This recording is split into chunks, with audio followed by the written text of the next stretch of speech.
राजा जनक जी के घनी फूलवरिया हो। सीता बेटी फूल लोढ़े जासुए। फूलवा लोढ़िया लोढ़ी भरा लोडलरिया हो। शिव बाबा पूजन जासुए। गुरुमी सीता शिव जी के पूजेली। ढेरा मांगेली वरदान हे। थोरे सीता शिव जी के पूजेली। ढेरा मांगेली वरदान हे।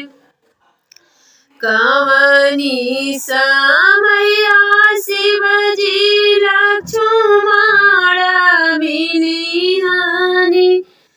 कवने समया भगवान हे।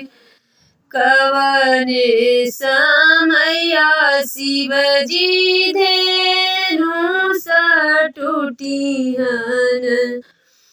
कब होई है हमारो बियाह हे। बिचही मंदिरवा सीता लक्ष्मण मिलिहन।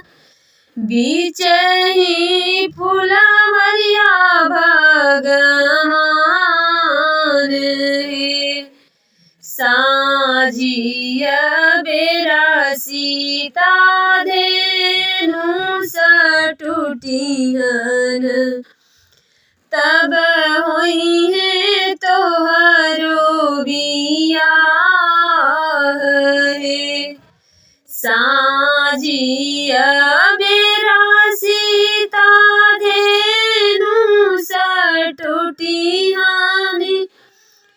तब होई